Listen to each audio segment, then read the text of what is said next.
오늘 묵상할 말씀은 4월 26일 주일 창세기 31장 1절부터 16절의 말씀입니다.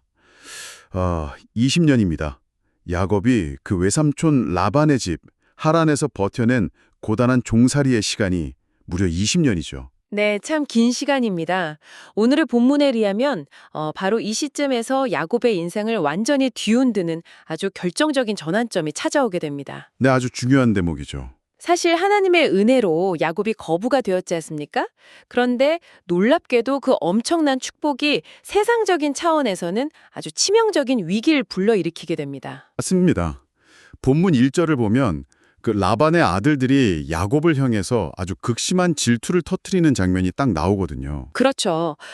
그 질투의 이면을 가만히 들여다보는 것이 오늘 묵상의 아주 중요한 출발점이라고 할 수 있습니다. 네네. 야곱이 하란에서 이룬 성공은 분명 하나님이 주신 축복이었습니다. 하지만 그 인간적인 탐욕으로 얽혀있는 관계 속에서는 그 축복이 곧바로 갈등의 씨앗으로 변모해버리죠. 1절에서 라반의 아들들이 쏟아내는 불만을 한번 자세히 들어보십시오. 네. 그들은 야곱이 자신들의 아버지 소유를 다 빼앗아서 이 모든 그 재물을 모았다고 분개하고 있습니다. 잠깐만요. 제가 여기서 라반의 아들들 입장에서 한번 반론을 제기해 볼게요. 네, 한번 해보시죠. 사실 솔직히 말해서 제가 그 아들들이었어도 피가 거꾸로 솟았을 것 같거든요. 아, 충분히 그럴 수 있죠. 네, 야곱은 20년 전에 지팡이 하나 달랑 들고 우리 집에 도망쳐온 빈털터리 매형이었습니다. 그런데 지금은 우리 아버지가 평생 일군 재산을 다 막 빨아들인 것처럼 엄청난 부자가 되어 있어요. 이 아들들의 분노가 어느 정도는 정당한 거 아닙니까? 세상적인 기준에서 보면 충분히 그렇게 느낄 수 있습니다. 그래서 여기서 원어의 의미를 파악하는 게 참 중요합니다. 아, 원어요? 방금 말씀하신 그 재물이라는 단어, 히브리어 원어로는 카보드입니다. 카버드? 네, 그런데 이 카보드는 단순히 통장에 찍힌 돈이나 가축의 숫자만을 의미하는 단어가 결코 아닙니다. 그럼 다른 뜻이 있나요? 이 단어는 본래 무게, 부, 영광, 영예 이런 것들을 모두 포괄하는 아주 묵직한 개념이거든요. 아, 그러니까 단순히 내 돈을 빼앗아갔다가 아니라 우리 가문이 누려야 할 어떤 사회적 지위나 명예, 그 영광의 무게를 야곱이 통째로 훔쳐갔다 이렇게 느끼고 있다는 거군요. 정확합니다. 고대 사회, 아니 어쩌면 지금 우리가 살아가는 이 현대 사회에서도 마찬가지죠. 사람들은 종종 부와 성공을 제로섬 게임으로 인식을 하곤 합니다. 네네, 파이가 한정되어 있다 이렇게 보는 거죠. 맞아요. 누군가 크게 성공해서 파이를 가져가면 필연적으로 내가 먹을 파이는 줄어든다는 식의 두려움이죠. 라반의 아들들은 야곱의 그 성취가 곧 자신들의 존재 가치에 대한 위협이자 상실이라고 느꼈던 겁니다. 참, 지금 출근길이나 일터에서 이 묵상을 듣고 계신 성도님들 중에서도 이런 비슷한 상황을 겪어보신 분들이 꽤 있으실 겁니다. 정말 많으실 거예요. 내가 정말 밤낮 없이 열심히 일해서 정당하게 성과를 냈는데 주변 동료들이나 상사의 시선이 갑자기 싸늘해지는 그 서늘한 순간 말이죠. 누군가의 성공이 관계의 단절을 가져오는 이 씁쓸한 현실이 2절에서 장인 라반의 태도 변화로 극명하게 나타나지 않습니까? 그렇습니다. 그 질투와 분노는 전염성이 참 강하죠. 그 불만이 결국 장인 라반에게까지 옮겨 붙습니다. 네. 2절은 야곱이 라반의 안식을 본즉 자기에게 대하여 전과 같지 아니하더라 이렇게 기록을 합니다. 여기서 이 안색이 전과 같지 않다는 표현을 원어 그대로 직역을 해보면 굉장히 섬뜩합니다. 어떻게 직역이 되나요? 그의 얼굴이 어제 그리고 사흘 전처럼 그와 함께 있지 않았다 이런 뜻이거든요. 와우, 얼굴이 그와 함께 있지 않다. 이건 단순히 기분이 언짢아서 뚱한 표정을 지었다 이 수준이 아니네요. 그렇죠. 철저한 관계적 거리감이 만들어진 거고 사실상 이거는 치명적인 단절의 선언이나 다름없습니다.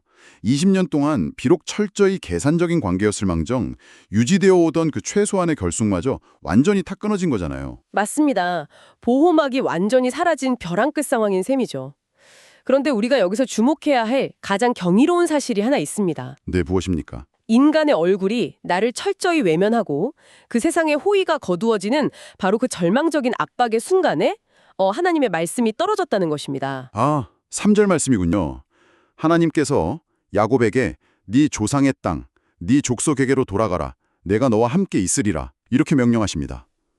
이 명령을 가만히 묵상해 보면 약 180년 전에 똑같은 장소인 하란에서 그 조상 아브라함에게 주셨던 창세기 12장의 명령이 묘하게 겹쳐집니다. 네, 아주 정확한 관찰입니다. 하지만 상황은 완전히 다르잖아요. 아브라함은 갈 바를 알지 못하고 미지의 땅을 향해 가야 했지만 지금 야곱이 가야 할 곳은 그냥 막연한 도피처가 아닙니다. 매우 중요한 통찰입니다. 야곱이 향해야 할 곳은 그 하나님의 언약이 이미 역사적인 현실로 굳게 뿌리를 내린 조상들의 땅, 즉 약속이 살아 숨쉬는 본향입니다. 아, 본향이요. 네, 세상이 우리를 향해 미소를 거두고 가족조차 안색이 싸늘하게 변하는 그 단절의 순간이 역설적으로 하나님의 흔들림 없는 동행을 가장 깊이 체험할 수 있는 은혜의 타이밍이 됩니다. 아멘입니다, 정말. 하나님은 내가 너와 함께 있으리라 그 베델의 오래된 약속을 상기시키시면서 라반의 얼굴이 향하지 않은 그 부재의 자리를 하나님의 강력한 임재로 꽉 채우십니다. 우리의 안전과 미래가 사람의 그 변덕스러운 혹이나 통장 잔고에 달린 것이 아니라 오직 하나님의 동행에 달렸다는 사실을 이보다 더 명확하게 보여줄 수는 없겠네요. 이런 하나님의 임재의 약속에 힘입어서 드디어 야곱이 행동에 나섭니다. 네, 움직이기 시작하죠. 본문 4절부터 13절을 보면 야곱이 두 아내인 라헬과 레아를 몰래 그 양떼가 있는 들판으로 불러내잖아요. 맞습니다. 이 들판이라는 장수를 택한 것 자체가 라반의 눈과 귀를 피하기 위한 엄청난 긴장감을 보여줍니다. 여기서 야곱이 아내들에게 아주 긴 이야기를 들어놓는데 이걸 가만히 읽어보면 야반도주를 앞둔 변명치고는 너무 절절합니다. 그건 변명이 아니라 진실하고도 아주 가슴 벅찬 신앙 고백이기 때문입니다. 아, 신앙 고백이요? 네. 야곱은 지난 20년 동안 그 고단한 종살이 한복판에서 하나님께서 어떻게 자신의 삶에 개입하셨는가를 아내들에게 생생하게 증언하고 있습니다. 이 고백 속에는 라반의 그 집요한 부당함과 하나님의 철저한 보호하심이 극명한 대조를 이루고 있죠. 야곱의 고백을 들어보면 라반이 품삯을 무려 10번이나 변경했다고 막 말합니다. 성도님들, 이걸 현대 직장 생활로 한번 상상을 해보십시오. 네, 확 와닿으실 겁니다. 여러분이 밤낮 없이 회사를 위해서 아주 뛰어난 실적을 올렸습니다. 이제 스톡 옵션이나 큰 인센티브를 받을 시기가 코앞으로 쫙 다가왔어요. 그런데 악덕 사장이 갑자기 계약서를 10번이나 고쳤으면서 온갖 교묘한 조항을 들이밀고 정당한 성과급을 안 주려고 수를 쓰는 상황인 겁니다. 야곱이 얼마나 피가 마르고 억울했겠습니까? 사실 야곱의 과거를 돌아보면 참 아이러니하죠. 20년 전에는 본인이 그 아버지 이삭과 형 에서를 속이던 사기꾼이었습니다. 그렇죠. 속이는 자였죠. 그런데 하란에 와서는 뛰는 놈 위에 나는 놈이 있다고 라반이라는 더 엄청난 사기꾼 밑에서 철저하게 속임을 당하며 아주 고통스러운 연단의 시간을 보낸 겁니다. 네네. 하지만 여기서 중요한 것은 그 억울하고 무력한 상황 속에서 야곱이 보인 반응입니다. 그는 인간적인 복수나 꼼수로 맞서지 않았습니다. 왜냐하면 하나님이 그의 방패가 되어 주셨기 때문입니다. 그 하나님의 보호하심을 묘사하는 단어가 정말 압권이죠. 본문 9절에서 야곱은 하나님이 이같이 너희 아버지의 가축을 빼앗아 내게 주셨느니라 이렇게 말합니다. 여기서 사용된 빼앗아라는 단어가 단순한 소유권 이전이 아니라면서요. 네, 맞습니다. 이 단어의 히브리어 원어가 바로 낫잘입니다. 낫잘. 이 낫잘은 누군가가 쓰던 물건을 슬그머니 가져오는 그런 느낌이 결코 아닙니다. 그럼 어떤 느낌인가요? 강력하게 잡아채다, 구조하다, 위험에서 건져내다 라는 아주 역동적이고 무력적인 개입을 뜻합니다. 아, 무력적인 개입이요? 네, 특히 성경 전제로 관통해서 볼 때 훗날 이스라엘 백성들이 그 애굽의 끔찍한 압제에서 구출될 때 출애굽기에서 빈번하게 사용된 바로 그 구원의 용어가 이 낫잘입니다. 와, 그렇다면 지금 하나님은 라반의 교묘한 착취 구조 속에서 고통받는 야곱을 그저 하늘에서 안타깝게 쳐다만 보신 게 아니군요. 절대 아니죠. 그 악덕 기업주의 불공정한 시스템 한가운데로 직접 뛰어드셔서 야곱이 마땅히 받아야 할 몫을 확 낚아채서 그를 구출해내셨다는 거네요. 네, 그렇습니다. 그 낫잘의 연애가 아주 구체적으로 나타난 사건이 바로 10절부터 나오는 그 유명한 꿈 이야기 아닙니까? 네, 맞아요. 야곱이 꿈을 꾸었는데 교미하는 숫장들이 전부 얼룩무늬 있는 것, 점 있는 것, 아롱진 것들이었습니다. 사실 장일 라반은 야곱에게 무늬 있는 열성 가축만 품삯수를 주겠다고 계약해놓고는 뒤로는 우성 인자를 가진 단색 가축들을 싹 다 빼돌리는 아주 비열한 꼼수를 부렸습니다. 치사하네요, 정말. 자신에게 완전히 유리하게 판을 조작해놓은 거죠. 그런데 하나님이 그 창조의 질서, 생명의 탄생이라는 유전학의 영역에 직접 쫙 개입하셔서 라반의 꼼수를 완전히 무력화시키신 거잖아요. 저는 이 야곱이 꿈 이야기를 아내들에게 할 때 그 눈빛이 과연 어땠을까 상상해 보게 됩니다. 네, 내가 나뭇가지를 벗겨서 양들 앞에 세워놔서 부자가 된 게 아니다. 내 장꾀가 아니라 베델의 하나님께서 라반의 악행을 친히 꺾으시고 이 모든 걸 내게 부어주셨다. 이 선포인 거죠. 세상이 아무리 편법을 쓰고 내게 불리하게 판을 짜도 하나님이 내가 다 보았노라 하시며 그 주권으로 덮으시면 게임은 끝나는 거 아닙니까? 아멘입니다. 성도 여러분, 오늘 혹시 억울하게 착취당하고 있다고 느끼시는 분들, 누군가 계속 규칙을 바꾸며 나를 괴롭힐 때 이 감찰하시는 낯잘의 하나님을 기억하시며 큰 위로와 용기를 얻으시길 바랍니다. 한 신앙 고백을 들은 후 아내 라헬과 레아가 14절부터 16절에서 보여주는 그 반응이야말로 사실 오늘 본문에서 가장 충격적이고도 놀라운 장면입니다. 솔직히 고백하자면 제가 이 본문을 읽으면서 가장 소름 돋으면서도 잘 이해가 안 갔던 부분이 바로 이 두 아내의 반응입니다. 네, 좀 의아하셨죠? 창세기 앞장들을 보면 이 두 사람 남편 야곱의 사랑을 독차지하려고 합한 채까지 동원해가며 그야말로 피 튀기게 싸우던 원수지간 아니었습니까? 살벌했죠, 사실. 그런데 그 치열한 경쟁자였던 두 사람이 어떻게 이렇게 결정적인 순간에 딱 한 목소리로 의기투합해서 그래, 우리 당장 아버지 집을 떠납시다. 이렇게 결단할 수 있었던 거죠? 그 극적인 심리 변화를 이해하려면 당시 고대 근동의 사회적 배경을 좀 깊이 들여다봐야 합니다. 아, 배경이요? 당시 사회에서는 결혼이 성사될 때 신랑 측이 신부의 집안에 신부 몸값, 즉 결혼 지참금인 모하르를 지불하는 엄격한 관습이 있었습니다. 모하르요? 네. 그런데 이걸 현대의 시각으로 여성을 물건처럼 사고 파는 매매대금으로 오해하시면 안 됩니다. 그럼 그 몸값의 진짜 목적이 무엇이었나요? 일종의 생명보험이자 신탁기금 같은 거였습니다. 고대 사회에서 여성이 결혼했다가 남편과 사별하거나 억울하게 이혼을 당하게 되면 아무런 경제적 능력이 없는 여성은 그대로 아주 끔찍한 생존의 위협을 받게 됩니다. 네네. 그래서 친정 아버지는 사위가 낸 지참금의 일정 부분을 반드시 딸들의 몫으로 보존해 두어야 할 의무가 있었습니다. 아, 일종의 안전망이군요. 맞습니다. 딸들이 혹시나도 실패해서 친정으로 돌아왔을 때 그녀들을 법적, 사회적으로 보호해 줄 수 있는 최후의 보루였던 셈이죠. 아, 그러니까 야곱이 무려 14년 동안 그 뼈 빠지게 무임 노동을 한 엄청난 가치가 바로 라헬과 레아의 이름으로 적립되었어야 할 생존 자금이었다는 거군요. 그렇죠. 그런데 아버지 라반은 그 돈을 딸들을 위해 한 푼도 남겨두지 않고 자기 재산 불리는데 싹 다 써버린 거잖아요. 바로 그 지점입니다. 두 딸의 탄식을 한번 들어보십시오. 아버지가 우리를 팔고 우리의 돈을 다 먹어버렸으니 아버지가 우리를 외국인처럼 여기는 것이 아닌가? 와, 참. 이 고백 속에는 뼈에 사무치는 배신감과 트라우마가 담겨 있습니다. 라반은 딸들의 미래를 지켜줄 최후의 보루마저 자신의 탐욕을 채우는 도구로 전락시켰습니다.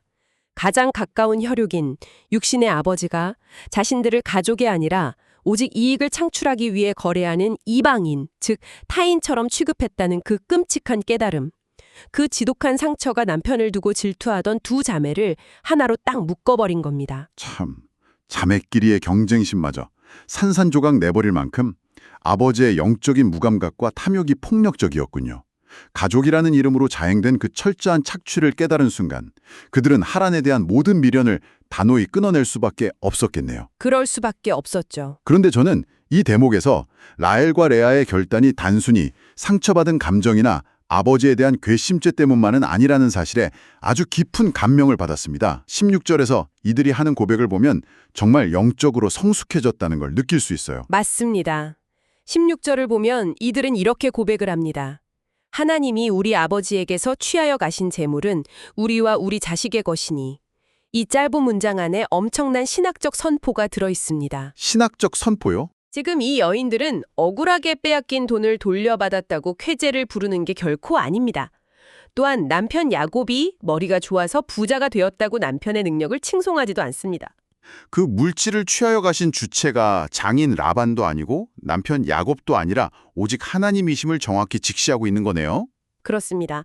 하나님께서 공의로운 재판장이 되셔서 악한 아버지의 손에 있던 정당한 분깃을 강권적으로 거두어 자신들에게 돌려주셨다는 철저한 신앙적 해석입니다. 재물의 주권자가 오직 하나님 한 분이심을 인정하는 것이죠. 아멘.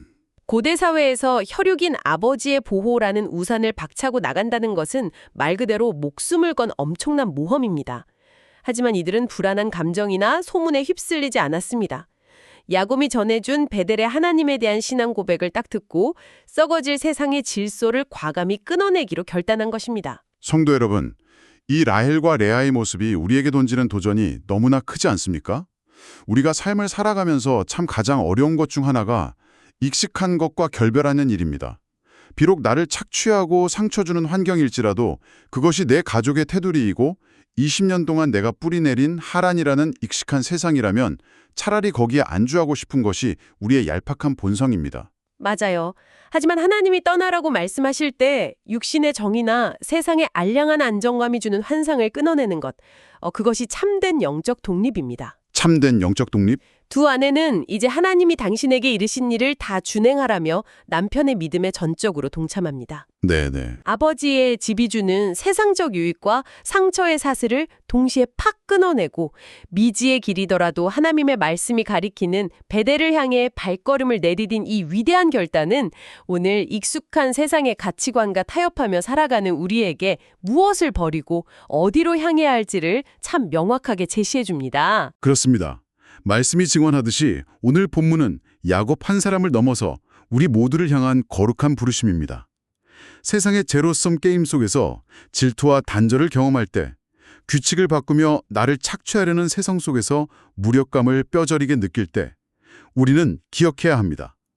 나를 부당한 현실에서 강력하게 건져내시는 낫잘의 하나님, 그리고 내가 웅크리고 있는 익숙한 하란을 떠나 언약이 있는 베델로 돌아오라 부르시는 그 정확한 타이밍의 하나님을 말입니다.